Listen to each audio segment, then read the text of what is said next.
ఆమెను చూస్తున్నారు కదా, నుషాబా షహజాద్ మసూద్. ఈవిడ పాకిస్తాన్లో ఒక ట్రావెల్ ఏజెన్సీ నడుపుతుంటుంది లాహోర్లో. ఈవిడ గారి మొగుడు ఫార్మర్ పాకిస్తాన్ సివిల్ సర్వెంట్. అంటే మనకి ఇక్కడ ఐఏఎస్ ఎట్లాగో వాళ్ళకి అక్కడ PAS PCS Pakistan civil service అలాంటిది దాంట్లో రిటైర్ అయిపోయారు. ఆ దొరగారు రిటైర్ అయిపోయారు.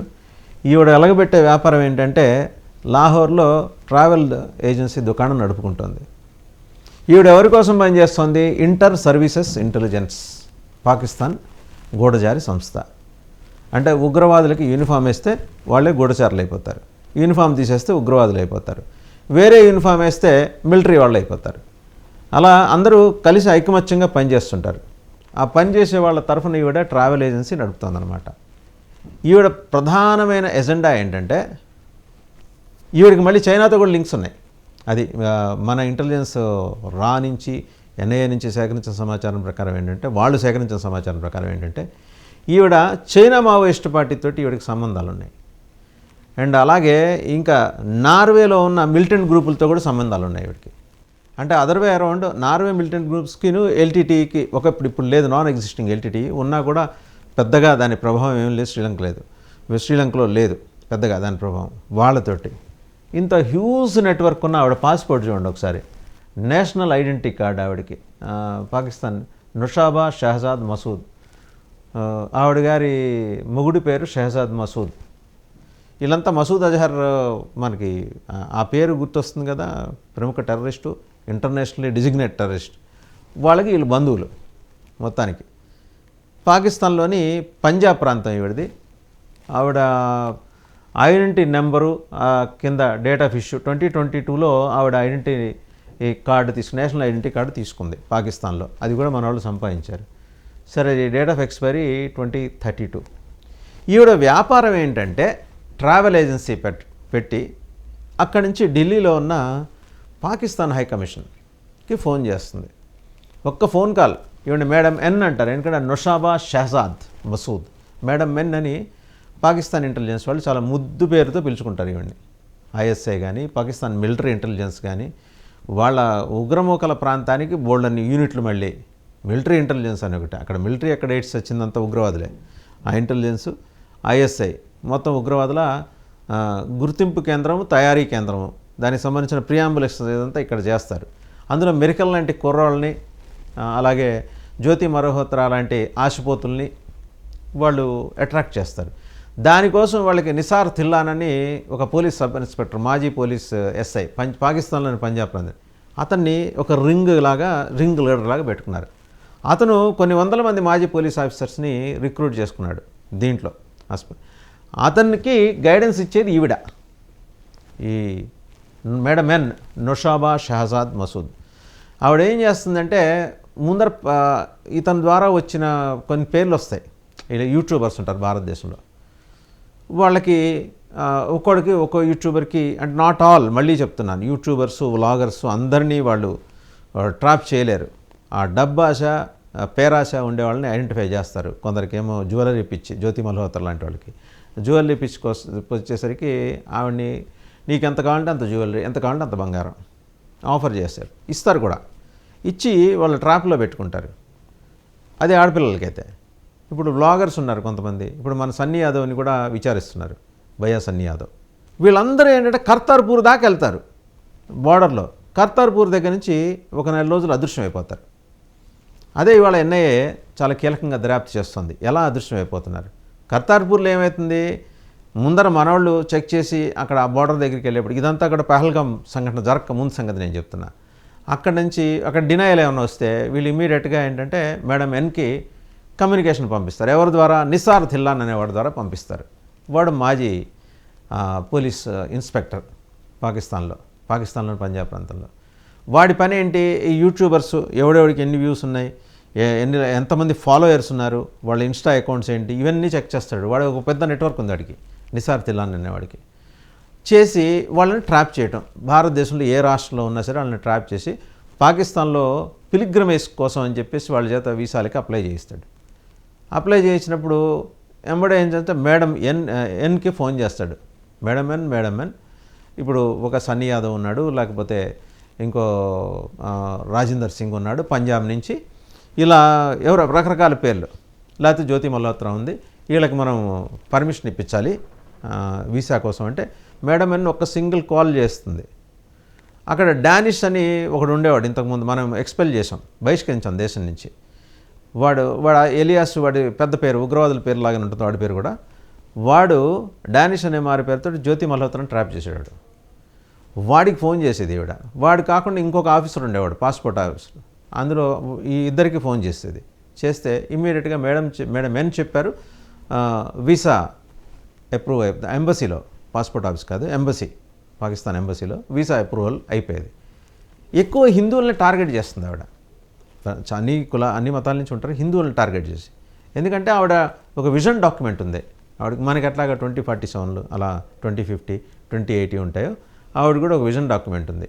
జస్ట్ 2035 లోపల భారతదేశం నుంచి కనీసం ఒక 3,000 మంది యూట్యూబర్లు, వ్లాగర్స్ని, ప్రత్యేకించి అందులో హిందూ సామాజిక వర్గానికి చెందిన వాళ్ళని, హిందూ ధర్మాన్ని ఫాలో అయ్యే వాళ్ళని మనం పిలిపించుకోవాలి. వాళ్ళ మైండ్ని బ్రష్ చేసి పంపించాలి. అట్లాగే మనం జాగ్రత్తగా చూస్తే ఈ మధ్యకాలంలో పాకిస్తాన్ వెళ్ళి వచ్చాడు ఒకడు, మన యూట్యూబర్. ఆ జకీర్ నాయక్ మీటింగ్ కూడా అటెండ్ అయ్యి వచ్చాడు మోటార్ బైక్ మీద. సో వాడు జకీర్ నాయక్ మీటింగ్కి వెళ్ళి జకీర్ నాయక్ మాటలకి ఇన్ఫ్లుయెన్స్ అయిపోయి హిందూ యోగాని వాడు తక్కువ చేసి మాట్లాడుతుంటే తెల్లముఖం వేసుకొని కూర్చున్న సందర్భం కూడా చూసాం. జకీర్ నాయక్ అనేవాడు ఒక ఫండమెంటలిస్ట్. వాడు పీస్ ఫౌండేషన్ అని ఒక చండాలమైన ఆర్గనైజేషన్ ఇక్కడ నడిపాడు. ఆ పేరు పీస్ ఫౌండేషన్, దాని వెనకాల నడిపిందంతా చండాలమే. అదంతా ట్రాక్ చేసి దాన్ని బ్యాన్ చేసిన తర్వాత వాడు పాకిస్తాన్ వెళ్ళిపోయాడు. వాడు పొద్దున్న లేస్తే హిందూ ధర్మం మీద, హిందూ మతం మీద విషం కక్కుతూ ఎక్కడ వీలైతే అక్కడ కక్కుతుంటాడు, వాడికి తెలిసిన అన్ని భాషల్లో. వాడు మళ్ళీ ప్రొఫెసర్ ముసుగు ఒకటి ఉంటుంది వాడికి. ఆ జకీర్ నాయక్ ఇలాంటి కొంత పిల్లర్స్ అనమాట ఈవిడికి. వాళ్ళందరి ద్వారా వీళ్ళని రప్పించి, వీళ్ళకి వీసాలు ఇప్పించి, వీళ్ళకి డబ్బులు ఇచ్చి, వీళ్ళకి రకరకాల మార్గాల్లో మధ్యలో క్లరిక్స్ ఉంటారు కొందరు. మొన్న మధ్య రాజస్థాన్లో క్లరిక్ని ఢిల్లీ పోలీసులు అరెస్ట్ చేశారు. వాడి పేరుకి ప్రవక్త, ఇస్లాం ధర్మాన్ని ప్రచారం. వాడు చేసింది ఏంటంటే గూఢచర్యం. పాకిస్తాన్ ISI తరఫున గూఢచర్యం చేస్తే ఆయన పట్టుకున్నారు, వాడి బ్రదర్ని కూడా పట్టుకున్నారు. వీళ్ళ ద్వారా యూత్ ఎక్కువగా బిట్వీన్ 18 and 35 అడల్సెంట్ ఏజ్ నుంచి కొద్దిగా మధ్య వయస్కుల దాకా వెళ్ళినట్టు క్యాచ్ చేస్తారు. క్యాచ్ చేసి ఎవరికి ఏ బలహీనత ఉంటే, మగాళ్ళు అయితే డబ్బు ఉండొచ్చు, లేకపోతే ఉమెన్ వీక్నెస్ ఉండొచ్చు, దానికోసం సపరేట్గా కొంతమంది అమ్మాయిలను ఐడెంటిఫై చేసి పెట్టుకున్నారు వాలేసరటానికి.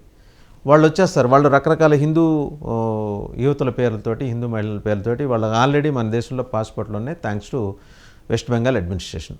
అక్కడి నుంచి వస్తారు వాళ్ళు. ఫస్ట్ బంగ్లాదేశ్ వెళ్ళి బంగ్లాదేశ్ నుంచి భారత్కి వస్తారు. ఈజీయే కదా, అక్కడ మమతా బెనర్జీయే కదా ఉంది, చూసి చూడనట్టు పోతుంది ఆవిడ. సో వచ్చేస్తారు. వాళ్ళకి అక్కడ ఆధార్ కార్డు ఉంటుంది, స్కీముల కింద, గవర్నమెంట్ ఆఫ్ ఇండియా స్కీముల కింద రేషన్ వస్తుంది, లేకపోతే ఇంకేమన్నా ఉంటే. మనకు హైదరాబాద్లో కూడా వాళ్ళు ఉన్నారు అలాంటి వాళ్ళు. ఈ మధ్య కాలంలోనే ఒక ఆమెని మనం చూసాం. ఒక హిందూని పెళ్లి చేసుకున్న తర్వాత అతను మతం మార్చేసి పాకిస్తాన్లో మసూద్ అజహర్ తోటి ఆవిడకి డైరెక్ట్ ఫోన్ కాంటాక్ట్ ఉంది. అది కూడా ఈ మధ్య మనం ఒక వీడియో ప్లే చేసాం. సో ఇలాంటి వాళ్ళందరినీ జమ చేస్తుంది అనమాట ఈవిడ. ఆ నెట్వర్క్ ఈవిడ చీఫ్ ఆపరేటర్ అయితే డెప్యూటీ ఆపరేటర్ నిసార్ థిల్లాన్. వాడిది ఇంకో రకమైన వ్యవహారం. వాడు పాకిస్తాన్ పంజాబీ. సిక్కుల్ని భారతదేశంలో ఉన్న పోలీస్ శాఖలోనూ మిలిటరీలో పనిచేస్తున్న సిక్కుల్ని ఎగదోస్తుంటాడు. వేసి మీరు వేసుకున్న యూనిఫామ్ మీ మతాన్ని, మీ ధర్మాన్ని కాపాడుతుందా? ఎన్నిసార్లు మీకు గురుగ్రంథ్ సాహిబ్కి డిసెక్రేషన్ అయ్యటం మీకు తెలీదా? మీకు మనసు కష్టం అనిపించట్లేదా అని చెప్పి రెచ్చగొడతాడు. జాతీయ భావనలకి వ్యతిరేకంగా మీరు యూనిఫామ్ వదిలేసి రండి, మనం చూసుకుందాం, ISI మీకు ఖలిస్తానికి సపోర్ట్ ఉంది. వాడిది ఒక కుంపటి, మళ్ళీ ఇదిగాక సపరేట్ కుంపటి. దాంతోపాటు ఎడిషనల్ రెస్పాన్సిబిలిటీ ఏంటంటే మనకి ఈ యూట్యూబర్స్ అందరినీ లాగటం, వాళ్ళకి డబ్బులు పంచిపెట్టడం, వాళ్ళకి అమ్మాయిల సరఫరా, బ్రోకరేజీ, వాట్ నాట్ ఎవ్రీథింగ్. ఇదంతా ఆవిడ డైరెక్షన్లో చేస్తాడనమాట. ఇప్పుడు ఆవిడది ఇంకో కోణం బయటపడింది. చాలా రీసెంట్గా, అంటే పహల్గామ్ అటాక్కి ఒక 6-7 నెలల క్రితం ఆవిడ వేరే మార్గంలో ఇండియాలో ప్రవేశించింది.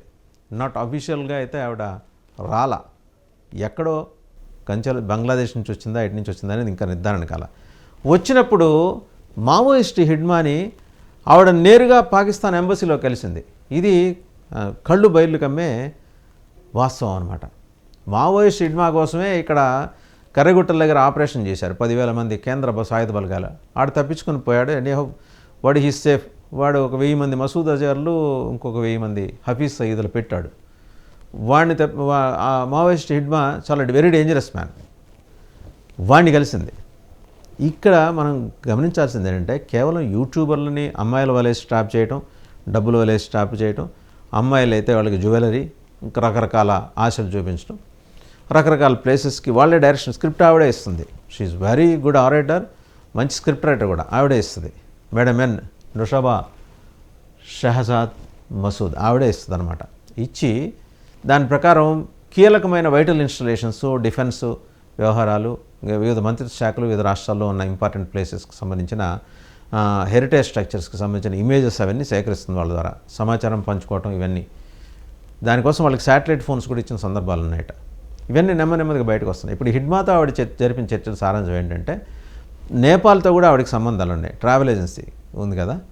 సో ఇక్కడున్న మెజారిటీ హిందువుల్ని టార్గెట్ చేసి ఎవరైతే dissatisfied individuals against the state, రాజ్యం పట్ల, రాజ్యాంగం పట్ల అసంతృప్తితో రగిలిపోయే భావజాలం ఉన్న లెఫ్టిస్ట్ తీవ్రవాదుల్ని నెమ్మదిగా వాళ్ళని హిందూ వ్యతిరేక తీవ్రవాదులుగా, ఉగ్రవాదులుగా మార్చడం, ఉగ్రవాదులుగా మార్చే ముందు తీవ్రవాదులుగా మార్చడం, మార్చిన తర్వాత ఐఎస్ఐ తోటి స్పెషల్ క్లాసెస్ ఇప్పించడం, డాక్టర్ జకీర్ నాయక్ అలాంటి అపర మేధావులుగా చలామణి అయ్యే చండాలుల చేత క్లాసులు ఇప్పించడం, హిందూ ధర్మం మీద విషం గక్కించడం. ఈవిడికి చాలా పెద్ద పోస్ట్, ఇన్ఫ్యాక్ట్ ప్రధానమంత్రికి లేని బాధ్యతలు ఈవిడికి ఉన్నాయి పాకిస్తాన్లో. అదొక దేశం, మళ్ళీ దానికి ఒక ప్రధానమంత్రి, అది వేరే విషయం. వాళ్ళంతా స్టాండప్ కమెడియన్స్ అంతా పాకిస్తాన్ నేషనల్ అసెంబ్లీలో మనం చూడొచ్చు. ఒకడు ఒక తీరు మాడతారు. ఒక ఆవిడ ఉంది అందులో సెనేటర్. ఆ సెనేటర్ ఏం మాట్లాడిందో చూసాం. నేను అయోధ్యకి మా సైన్యాన్ని పంపిస్తా, ఒక్కొక్కళ్ళు ఒక్కో ఇటుక మోసుకొచ్చి అక్కడ మసీదు కడతారు. పెచ్చ ముదిరితే ఇలాంటి ప్రలాపనలే వస్తాయి. సరే, ఆమె సంగతి పక్కన పెడితే ఈవిడ సంగతి చూద్దాం. ఈవిడ హిడ్మాతో జరిపిన సంభాషణ ఏంటంటే చైనా మావోయిస్ట్ పార్టీ సహకారం ఇస్తుంది, పాకిస్తాన్ ఐఎస్ఐ మానిటర్ చేస్తుంది, నేపాల్ మీదుగా మనం మా రెడ్ కారిడార్ నిర్మిద్దాం, దానికి మీకు ఐఎస్ఐ ఆయుధాలు ఇస్తుంది, అధునాతన వెపనరీ ఇస్తుంది, మాకు సోదర సమానులైన మసూద్ అజరు, అలాగే పితృ సమానులైన హఫీజ్ సయీద్, వాడికి 70-80 ఏళ్ళు ఉంటే ఆస్మా పేషెంట్, ఇవాళ రేపు అన్నట్టు ఉంటాడు, వాడు ఇంకొకళ్ళ శ్వాస ఆపేస్తానని వాడు ప్రలాపనలు. మసూద్ అజరు వాడు ఏంటంటే దగ్గర 14-15 మంది ఈ మధ్య మన ఆపరేషన్ సింధూర్లో వాడి బంధువులందరూ ఎగిరిపోయారు ఆ అటాక్లో. వాడు ఒక్కడే మిగిలితే వాడి కాంపెన్సేషన్ వాళ్ళందరికీ వచ్చే 14 కోట్ల రూపాయలు వాడే తీసుకున్నాడు. ఒక జాతీయ అవార్డు గ్రహీత మసూద్ అజర్ అనేవాడు, ఇంటర్నేషనల్ బ్రాండెడ్ టెర్రరిస్ట్. వీళ్ళందరూ సోదర సమానుడైన మసూద్ అజర్, పితృ సమానుడైన హఫీజ్ సయీద్, ఇలాంటి వాళ్ళందరినీ కల్పిస్తాను నేను. కల్పించి మీ మావోయిస్ట్ రెడ్ కారిడార్ నెట్వర్క్కి కావాల్సిన సరంజామా అంతా కూడా, సామాగ్రి అంతా కూడా నేను అందజేస్తాను, డబ్బులు కూడా నేను ఫైనాన్స్ చేస్తాను. ఆ విషయం మాట్లాడి వచ్చిన తర్వాత ఆవిడ పాకిస్తాన్ ఎంబసీలోకి ఎలా వచ్చిందో ఆవిడకి అర్థం కాల మారువేషంలో. But she has entered and she has carried out A dialogue. Hidma అని కూడా ఎవరు ఐడెంటిఫై చేయలేదు, మారువేషంలో వచ్చాడు. ఇంత నెట్వర్క్ నడిచింది అక్కడ ఢిల్లీలో. ఇదంతా ప్రీ పహల్గాం. ఇది అయిపోయిన ఆవిడ ఆ రోజు చెప్పిందంట హిడ్మాతోటి, we are going to carry out a very important blast in Jammu and Kashmir region అని. అది కూడా ఇంటెలిజెన్స్ అధికారుల దగ్గర ఆ సమాచారం కూడా ఉంది. బట్ అప్పుడు now she is a Pakistani national. చూడటానికి ఎంత ఇన్నోసెంట్గా, ఎంత అందంగా కనిపిస్తుంది కదా. ఆవిడ క్యారీ అవుట్ చేసిన ఈ దుర్మార్గమైన ఎక్సర్సైజ్ ఇది. అంటే 2 రకాల థ్రెట్స్ ఇప్పుడు మనం ఫేస్ చేస్తున్నాం. ఒకటి మావోయిస్ట్ కారిడార్, ఎప్పుడో ఆగిపోయిన మావోయిస్ట్ కారిడార్ పునర్నిర్మాణం కోసం. అందుకనే కర్రగుట్టలో మన అంతచేట ఆపరేషన్ చేసి చాలామంది మావోయిస్టులని మట్టున పెట్టారు. అది అందరికీ తెలిసిన విషయమే. నంబాల కేశవరావు చనిపోయిన తర్వాత రీసెంట్గా ఇంకొక మావోయిస్ట్ కూడా చనిపోయాట. సరే, ఆ అంశం పక్కన పెడితే హిడ్మా లాంటి వాడికి ఇప్పుడు పాకిస్తాన్ ఆయుధాలు, అది కూడా China made Pakistan monitored weapons అందిన తర్వాత రాకెట్ లాంచర్స్ కొన్ని ఆల్రెడీ సప్లై చేశారట. ఎట్లా జరుగుతుంది ఇదంతా? నేపాల్, వెస్ట్ బెంగాల్, బీహార్, మధ్యప్రదేశ్, ఛత్తీస్గఢ్ మీదుగా అక్కడికి హిడ్మా ఉన్న, అంటే ఇప్పుడు మనకి ములుగు అవతల, తెలంగాణ అనుకొని ములుగు అవతల కర్రగుట్టల దగ్గరికి ఇవన్నీ చేరినాయి. అందుకని అంత పెద్ద ఎత్తున ఆపరేషన్ జరిగింది. ఇప్పుడు హిడ్మా సంబంధించిన ఒక డాక్యుమెంట్ కూడా మొన్న సీజ్ చేశారు అక్కడ కేంద్ర బలగాలు. దాంట్లో ఏముంది అనేది ఆరాధిస్తే దాంట్లో ఈవిడతో ఉన్న కనెక్షన్ ఎస్టాబ్లిష్ అయింది మేడం ఎన్ తోటి. సో ఇదండి మొత్తం మేడం ఎన్ గారి కథ. ఎంత చిత్రంగా ఉంది. బట్ ఆవిడ చేతిలో ఇవాళ కనీసం 500 మంది భారతీయ యూట్యూబర్లు ఆవిడ చేతిలో బందీలు ఇన్ ది సెన్స్ ఆవిడ రిమోట్ కంట్రోల్లో ఇచ్చే సజెషన్స్ని ఫాలో అవుతూ ఉంటారు. అందుకనే నేషన్ వైడ్ చెక్ పెట్టాలని చెప్పేసి మొత్తం భారత హోంమంత్రి శాఖ ఆలోచన చేస్తుంది. ఆల్రెడీ తెలంగాణలో అయితే సజ్జనార్ గారు, Telangana RTC VC and MD, vice chairman and managing director, ఆయన ఎప్పటి నుంచో మొత్తుకుంటున్నారు ఈ బెట్టింగ్ యాప్లన్నీ ఇలాంటి వాళ్ళ కుట్రే అని. అది వాళ్ళు ఎస్టాబ్లిష్ అయింది. బెట్టింగ్ యాప్ల ద్వారా ఫ్యామిలీస్ సూసైడ్ చేసుకుంటున్నాయి. అది ఎస్టాబ్లిష్ అయింది. ఎస్టాబ్లిష్ అయిన నేపథ్యంలో ఇవాళ మా హిడ్మాతోటి ఆవిడకున్న కాంటాక్ట్స్, యూట్యూబర్లను లోబరుచుకునే విధానం, వీటన్నిటి మీద ఎన్ఐఏ సుదీర్ఘంగా ఒక ఇన్వెస్టిగేషన్ క్యారీ అవుట్ చేస్తుంది. డాక్యుమెంట్ సేకరిస్తుంది. But now she's citizen of madam Noshaba Shehzad Masood, citizen of Pakistan and wife of a former Pakistani civil servant. ఇంత నెట్వర్క్ నడిపిస్తుంటే ఇది మన ఇంటెలిజెన్స్ ముందే ఎందుకు కనుక్కోలేదని అనుమానాలు చాలా ఉంటాయి. ఏదైనా ఒక డీటెయిల్డ్ ఇన్వెస్టిగేషన్ క్యారీ అవుట్ చేసేప్పుడు చిన్నపాటి ఆధారాలు దొరికినా తొందరపడితే కేసుని ఎస్టాబ్లిష్ చేయటం, మళ్ళీ బిల్డ్ చేయటం కష్టం అనేది ప్రాథమిక సూత్రం. నిఘా సంస్థలు కావచ్చు, పోలీసులు కావచ్చు. అందులో భాగంగానే ఈ డిలే జరిగింది. ఇవాళ హిడ్మా కనెక్షన్ కూడా ఎస్టాబ్లిష్ అయింది కాబట్టి పాకిస్తాన్ని అంతర్జాతీయ వేదిక మీద ఇంటర్నేషనల్ ఉగ్రవాదిగా మనం చూపించే అవకాశాలు స్పష్టంగా కనిపిస్తున్నాయి.